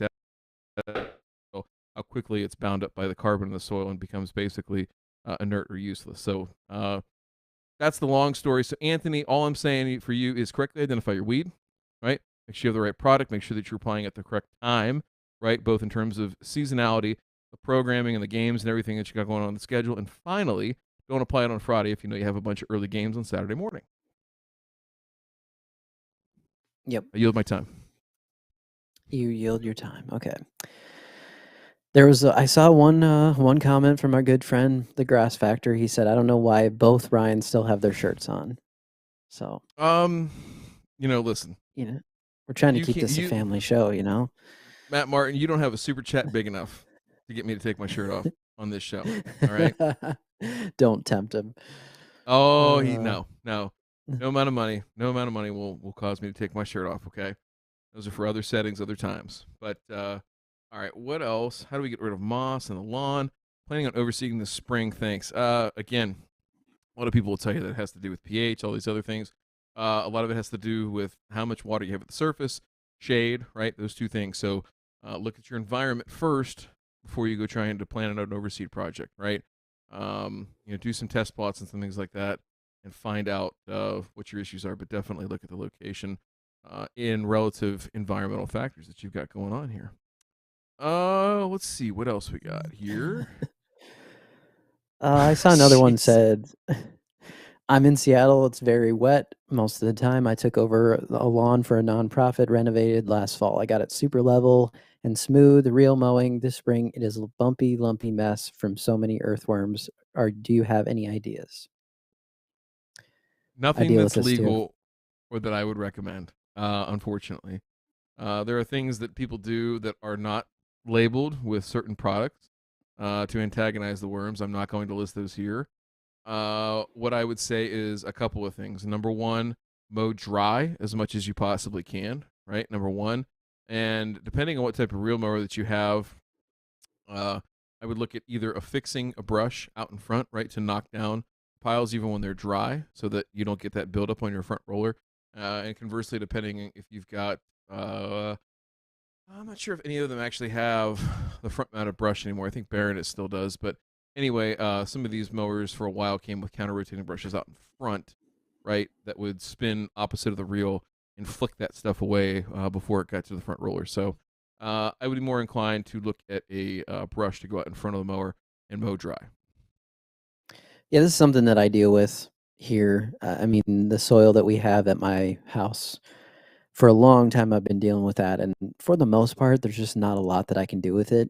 And I just have to sort of go with it. I mean, like he said, definitely if it is wet, you don't really want to be out there as much as possible. But for something like Seattle and a wet climate, I don't know that there's going to be a time when you're going to have many days that it's going to be super dry. So do what you can do, and it's just going to have to be what it is. But I know it is frustrating because it does frustrate me too, for sure. Let's see. I had a yard guy who sells his fertilizer service tell me that I can't transition my thin leaf fescue and tall fescue into a real mowed lawn. Said it will never work at 2 inches and I'll kill it. Well, There's a lot going on. Okay, I'm glad we both had the same reaction. I don't know. That's like it depends a lot on what type it is. I mean, some of these new ones, like some of the stuff that I planted in my backyard, does not look much different than Kentucky bluegrass. Like they're very similar leaf. textured. It's a Yep. lot better than it used to be. So Oh, I far and spoke away. to them at that time and I asked them about real mowing too. And they said, it's not something that we would necessarily recommend, but could you probably get it down to an inch? Some of these improved varieties, maybe an inch and a half. Yes, you probably could, but it's not going to have the same type of look that a real mowed bluegrass or ryegrass, those real tight kind of leaves, that textures there, it's just not going to look exactly the same. But All right. Here, I'm gonna. Okay, let me answer the question, and then I'm gonna get your shorts tight. Just wait. Okay, so uh, those two things mixed together would be like me walking in the kitchen arcade and saying, "Hey, listen, here's a bunch of steak to cook, and here's a bunch of salad to prepare. Somebody might be coming to dinner that it's an absolute carnivore or might be a complete vegan, and you need to satisfy them with a meal. So good luck, right?" And mixing those two together is they're not going to want to eat steak salad, either one of those two people, right? And that's kind of Yeah. what you got with a fine fescue and a tall fescue, where the management regimes and what you're able to do with those are, I wouldn't say wildly different, but are different enough that when you mix those together and then try to add the element of mowing low, and I would consider to be 2 inches low for those species, right? It would not go over super well. Now, that being said, I have seen photographic evidence of certain seed companies that are breeding and testing specifically tall fescue, turf type tall fescue, in low mow situations. And when I say low mow, I've seen plots down as low as half an inch on some of these new varieties that are still yet unreleased. So there's some pretty cool stuff coming down the pike. Again, the use case and where it might fit in and everything like that, I do think it's probably more uh, pointing towards like a home lawn situation. I don't see that in a sports field setting or anything like that Hmm. necessarily. So I think that could be an interesting conversation for Yeah. sure. So I keep that in saw your that back Iowa pocket. State is doing some testing on that, and their intention was to eventually have it possibly be like a fairway option for some of these new tall fescues that could be around fairway height. So that's what they were doing. I'm not sure how far into that testing they are. I think it's maybe a year or two now, but Yeah, and that's a great point. I mean, the low input thing at the scale of a golf course, a park system, things like that. Like, they're doing a ton of work, and they need to, right? I was on a golf course last year, actually a pretty high end place, here in Ohio, that they redid the golf course a couple of years ago, 2 3 years ago, and now basically they've got high wispy like fine fescue, blue fescue, sheep's fescue, rough, right? Outside the fairways, and then everything from edge to edge that's the tall stuff that's not the tall stuff is all Kentucky bluegrass that's mowed at like 9/16, right? So a little above a half an inch, and that's it. You got that, and you got bent grass greens. hmm. Like and the nice thing here, people would be like, well, why would you do that? Well, here's the thing: is that now you only have two different mowers that go out. You have your greens mower, and then you have your everything else mower, and that's it.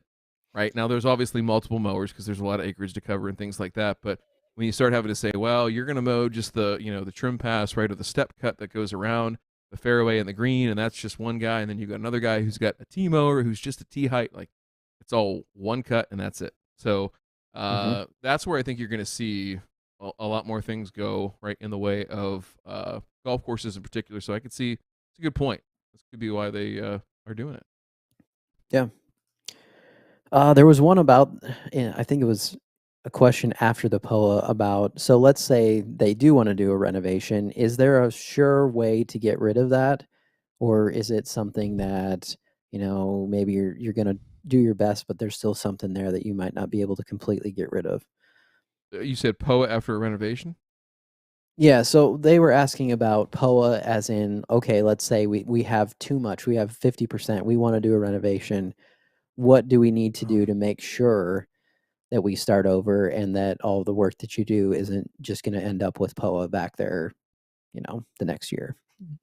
So several things that you can look at doing here. Number one, make sure that I think you've had some really good videos and content out there as far as like how to properly kill off a lawn. Like there's an art and a science to that in terms of making sure that you've properly followed right that lawn and Mhm. making sure that there's no weed pressure to start with. Now that doesn't mean that there's not seeds in the soil, things like that. That once you put it under a grow-in type regime and watering strategies and everything like that, that stuff might not pop up. So Rutgers actually did this work probably 12-ish years ago, where they were looking at bare ground seedings and using tenacity, right? So mesotrione as a pre-plant herbicide, right? And I think there was a question earlier about like, can I use mesotrione and put it down another week later after overseed? Does it make it stronger?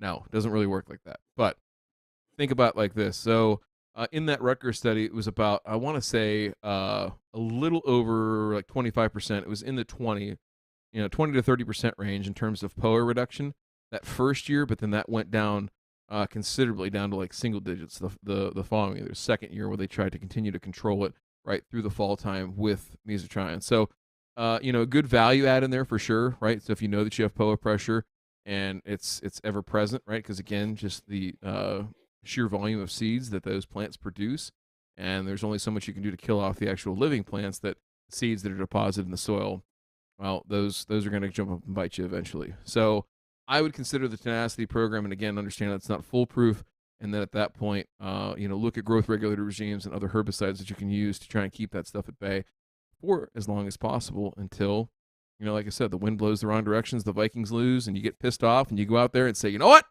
Tear it all out. That's it. Today, that's it. They missed that field goal again, RK, and you've got to find somebody to take out that frustration. Yep. No. I don't. I mean, didn't it? No, it didn't, because I don't even feel it anymore. It's just so usual that I don't feel it. I mean, you got to become numb to these things, or otherwise. Listen, I'm a Browns fan. I get it completely. Yep.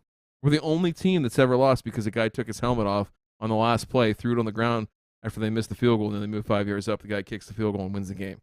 Only team that's ever happened to. Only team that has ever had the game stop 18 seconds early because everybody was upset with the call. It went the wrong way at home, and people took pop bottles and beer bottles and filled them with piss and threw them at the referees on the field. Only place it's ever happened before. It's the dog pound. It's a rough place to watch a game. It's a rough place to have the experience. I think I told this story on the audio format. I took my son to his first game this past year. We were winning. It was great. Got down to the end, and it was against the Raiders right before Christmas. And the Raiders were going down, and someone was like, "You think they're going to score?" And I'm like, I didn't have the heart to tell him. I did not. 9 years old, I did not want to break his heart. I was like, I don't know, buddy. And in my back of my mind, I'm like, there is no way that these guys aren't going to go down there and drill this field goal and just end it right here. And sure enough, they did. Son, who was having a ball the entire game, cried his eyes out. I felt so bad, but it was like, well, welcome to being a Browns fan, buddy. Like, this is just what it's like. So, same thing. You got to teach them young how to be a Browns or a Vikings fan. It's just the way it rolls. So, yeah. All right. What other questions we got? We're here's North. Yeah. Go ahead. Here's one of your favorite topics. So, is a sod cutter the poor man's phrase mower? Any benefit to cutting out turf versus a non-selective way of removing it? Well, if you want to go that route, if you have the means to physically remove, the top, say quarter to half inch of soil, absolutely, I'm all for that. You're gonna have some concerns on regrading and reshaping some areas because it might not be the most even cut all the way through. So just plan for that. Maybe having a little bit of additional topsoil on site, things of that nature. But I do believe that you'll have a cleaner result. You'll have, we talk about that, that battle. And I hate using that word. I shouldn't use that word, but that the issue of POA encroachment over the years, right? And I think you'll stave that off longer if you do something akin to a phrase mowing, right, and remove that top, say, 1/2 to 3/4 of an inch, if you can. But that's a lot of work, a ton of work, especially with a side cutter. Yeah. Oh, let's see what we got. Recommendations for raising phosphorus levels in a cool season lawn, Central Ohio. My soil test this year came back as extremely low levels of phosphorus.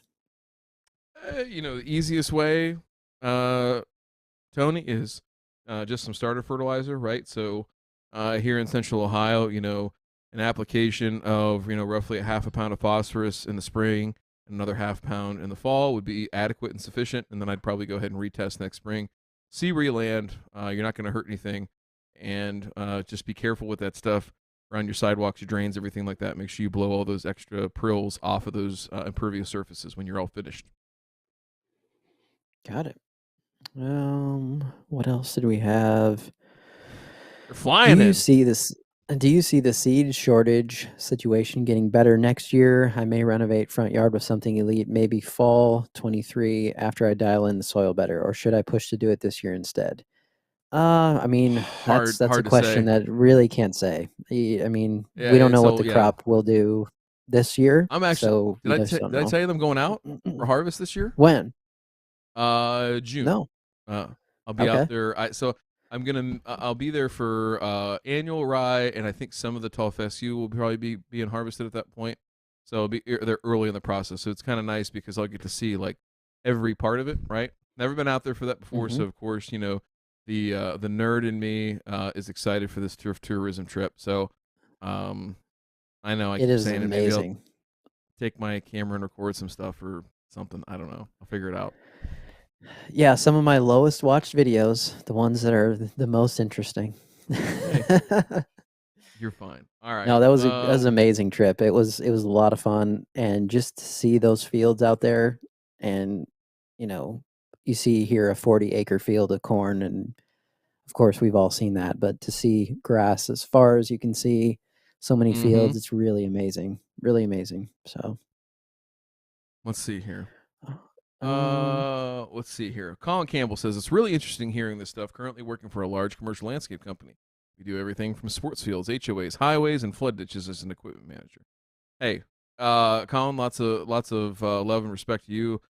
People break stuff all the time, and it's your job to deal with that. And I can feel for that. I understand it. I was one of those people that broke stuff, and I'm sorry. I'm sorry that that has to happen, but we appreciate you and everything that you do for the industry and supporting your company. So cool to hear from you, man. Let's see. Ooh, did you see this one here? I have a north-facing section that is in full sun in the summertime, full shade in the fall. Weird. Usually don't fertilize much until the fall, but should I target this north area with extra fertilizer in the spring? Well, I don't know that I would go so far as to say extra fertilizer in the spring.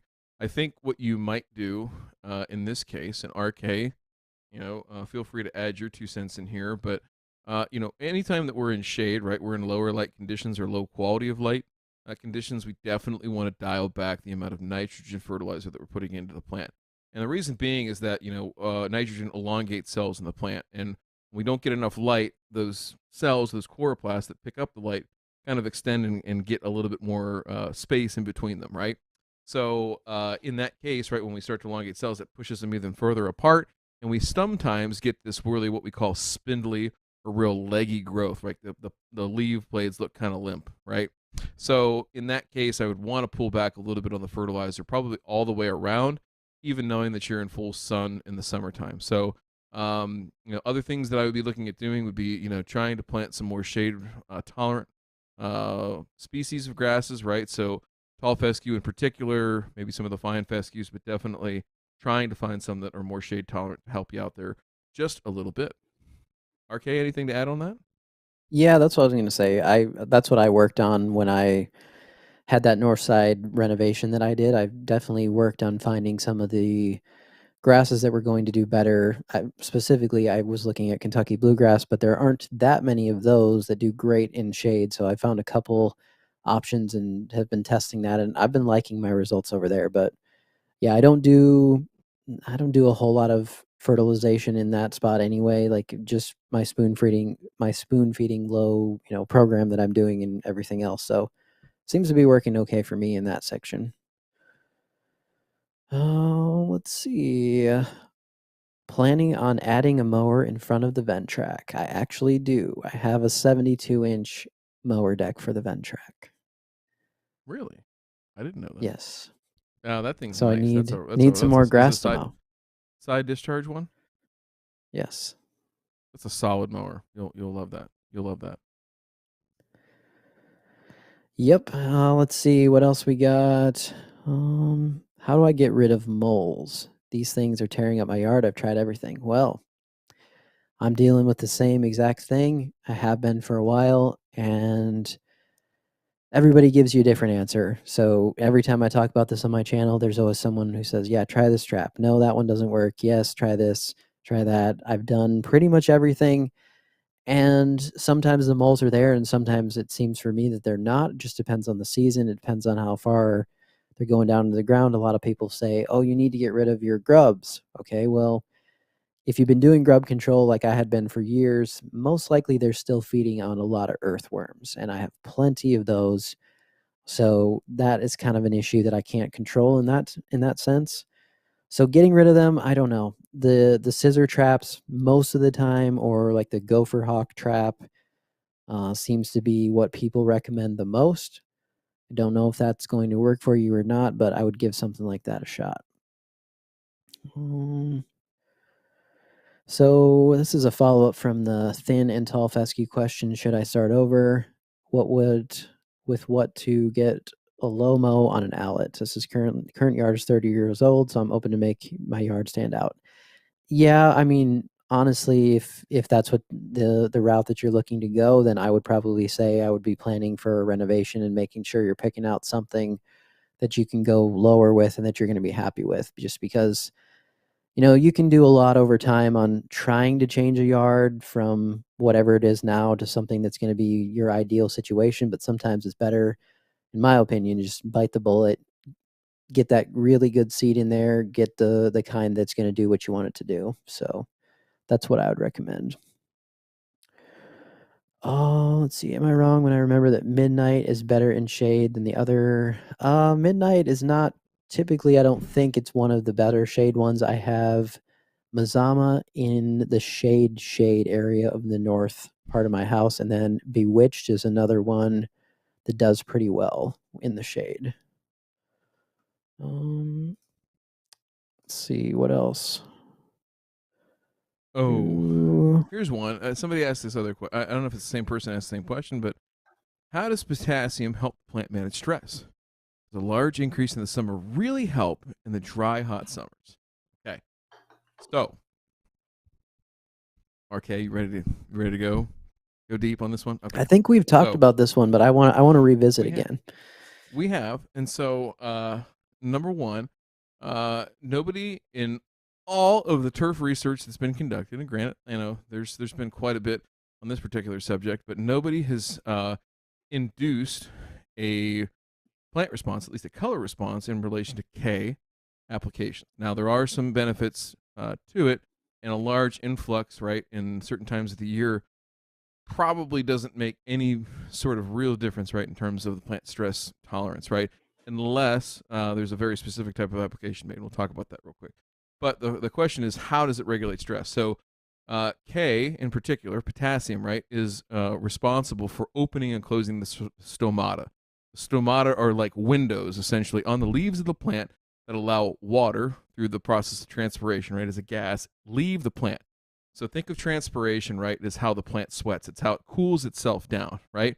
When it gets too dry, the plant says, hey, listen, there's too much water leaving the plant. We got to shut those windows up, right? And that's when certain other processes take place. So the K in the plant is literally responsible for opening and closing this. And they do this through a mechanism called the guard cell. Okay, the guard cell. So if you're really interested and you want to take a deep dive, look up guard cells, turf grass, and potassium.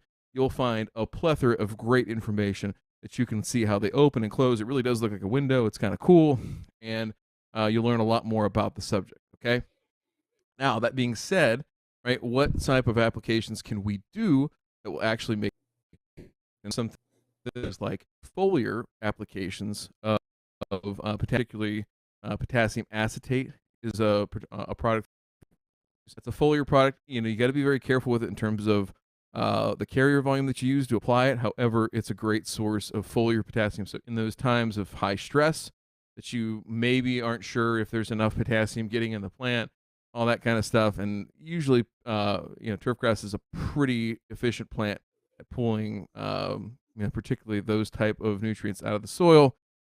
You can go ahead and make a foliar app if you really feel like you need to do it, and that would be the appropriate method of doing that. But all that being said, guard cells, stomata, potassium, look it up, learn it, live it, know it. It'll be a great thing to fall asleep to tonight.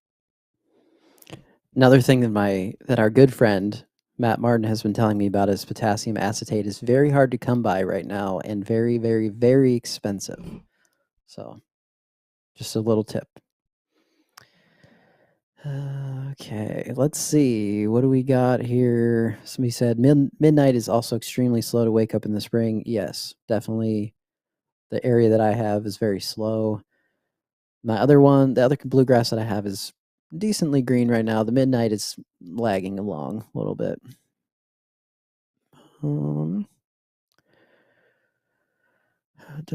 this one, I don't know if we'll know a whole lot about this one as far as St. Augustine grass, but let's see here. It says I Oh have St. yeah, let's Augustine just in try. Southern Cal, and the soil is so compacted that it's difficult to insert a screwdriver more than a few inches. Soil softeners, humic acid, not working. Any other advice? It could be again the parent material of the soil. I'm not sure where. Did they say where he's at in Cali? Southern Cal. Southern California. Yeah. So, um, short of any kind of amendments or anything like that, it's gonna be tough. And I don't mean like humic acid. I don't mean things that sweeten or soften the soil. I mean truly amending it with something like a compost or something like that. So it could be a tough road to hoe. And I imagine in a climate like that too, obviously, dry times for extended periods of time, and that could lead to some problems too. So I would look at your watering strategy, right, and try to figure out how you can best get water in the soil. The other thing that you might look at that could help in some of these cases, it's not going to relieve the compaction issue, but it might help with water getting into the soil would be some of the wetting agents, right, particularly the type that will help penetrate and move water downward through the soil a little bit better. Those would be something I would look at specifically in your case in Southern California with those types of soils. Here's a good question for you, RD, because you like to spend other people's money. So this is a good one. It says, any good dethatcher ideas for a 15,000 square foot yard? I have a zero turn 54-inch mower. Figured I would probably get a pull behind, but not really sure how well it would work versus the smaller corded units. Let me go look at something real quick. Yeah, I don't know. This is all going to be tractor mounted, I'd imagine. Yeah, it's all tractor mounted. Uh, 54-inch zero turn, huh? I'll tell you, I'm not up very much on what the options are for that particular size of equipment. Some of my favorite ones out there's one that's like stupid money. That's like 10 grand that I could come up with that I just saw here recently that I thought was a really cool one. It's got an engine, like a self-contained engine, so you could pull it with something like a 54-inch zero turn or a Gator or something like that. But some of the pull behind just like dethatching rakes, something like that, could be reasonably effective. I wish that's just a really interesting size that again I don't research much on the mid-size stuff. Right, a lot of my stuff Mm-hmm. is either huge or nothing at all. So unfortunately, I Yeah. don't have a good answer for that. Okay. Yeah, I don't know either. I mean, I'm not too much into the zero turn world in terms of what's going on there or what's available. So I'm not sure, but 15,000 square feet on using one of those little tiny machines would not be my idea of a fun day for sure. Let's see. We're gonna start wrapping up here pretty soon. Just have Yeah. a couple of questions left, and I also want to mention while I have a moment here that tonight's show we were testing out, just making sure we'd have everything going with the TurfCast live. But coming up, we are going to move the actual comments to members only chat, and the reason for this is just as this grows and as we get more members hopefully coming in and supporting and doing everything, it's going to be difficult to try to keep track of all these comments when there's just so many coming in. And if you've ever done a show like this or attempted to do a show, it's difficult to make sure that you're paying attention to what you're talking about, but also that you can get to the questions. So we want to make sure that we're have all those supportive people have a chance to ask their question and get it answered and do all of that. So that's what we're going to be moving to. As I mentioned at the beginning of the show, you can still watch the show, you can still listen to the show afterwards, all of that stuff. But if you want to participate on our upcoming shows, that's the way it's going to be. So we can limit that and make sure everybody gets their questions answered. Um, so a couple more, and I think we will roll out of here pretty soon. But I think there was, oh, here's a good one. Looking for advice on wild garlic or onion removal. Go Ooh. Browns. He's from Cleveland. Oh man. I can't say that I've had a whole bunch of wild garlic to deal with, so I am gonna have to make sure that what I say is correct. Uh-huh. So it's interesting when you look at some of those alternative options are out there, but uh Yeah, that's not gonna work here. Uh, I can't remember that. I yes. looked this up last year too, and I don't remember what it was now. Yeah, I remember. I've seen people try to control it with three-way and not have um, super good luck. But in terms of not having to make repeat applications, but it seems like, from what I understand on the wild garlic, because again, don't really deal with that too often. That seems to be the way to go. So, yeah, I'm gonna go with that because I don't know any better on this one. I It's okay to say I remember don't know. if you do a general search, I remember that there were a few good articles about it. I just don't have them pulled up right now, but I remember sending those to a few people who had questions on that last year, and there were a few decent articles on control and everything. I just don't have them offhand right now, but um, let's see. From eastern Nebraska here, I have new sod and a sprinkler system last year. Grass looked great all last year. This year, many of the areas around my foundation are still dead. Any suggestions? Fescue mix. Well, dead versus possibly dormant or interesting. I'm not sure. Yeah, I mean, there could be a number of things. I mean, depending on how the foundation was done, was it poured? Was it is it block walls? Those kind of things, right? So we have stone that's spilling out and causing these dead areas. A lot of times, you'll have a whole bunch of trash, right, like inches below the soil, and then the builder comes back and backfills, up to the top with a few inches of topsoil, and you're left with whatever's left. And in this case, there's dead grass. So I would, if I were you, uh, Nathan, I would do a couple areas of exploratory digging, right? So just pop that sod up or pop up the existing grass, dig down there a little bit and go down, say a foot or so and just see what's down there. I'd be kind of curious of how much soil is there relative to, concrete that was spilled out over stone from the basement walls, things of that nature. So take a look at that first and then report back to us because I'm kind of curious. And if you had pictures too, that would be lovely. Hmm. RK, how would they email that stuff to us? How would they get in touch with us? You can go ahead and email ryannorlawncare@gmail.com. We will grab some of that stuff maybe for future shows here if you Yeah. want to get that on there and show us what you're dealing with and see if we can help out with that. But again, sometimes it's just difficult when you can't see exactly what the issue is and what's going on, but we do our best to help out as much as we can. So, um, well, RD, I think we're getting close to the end here. I did want to mention to everybody as well one more time that if you want to check out Ooh. the membership page, we are going to be going to that in the future. And someone has been asking me as well, how come I can't see this on mobile on iOS devices? I have no idea why, but I did look this up, and there's some sort of weird thing going on where iOS in the app itself, I think it's the YouTube app, is not showing the join button for people. So if you go to JPink just put the link in the chat, but if you go to youtube.com/RyanNorTV, that is my actual channel page, and you will get there. And right up at the top on the right hand side, it says join. And the lawn goals level and above are going to be able to participate in these chats going forward, or be able to chat going forward in these live streams, I should say. And so that is how you do that. Make sure you check that out. If you we greatly appreciate the support. We have been wanting to do this for a while where we can get some more real-time questions from people, and we love doing the cast. I think we're going to continue to do the cast in audio form here and there as well so that we can just banter back and forth as we do and have fun. But these shows will allow you guys who want to support to get your questions answered and have more of a one-on-one with us. So that's the plan with that. And let me see if there's anything else. Ray is here. He just showed up. So hello, Ray. Thank you. Hot damn. And R, do you have any last parting words for everyone tonight?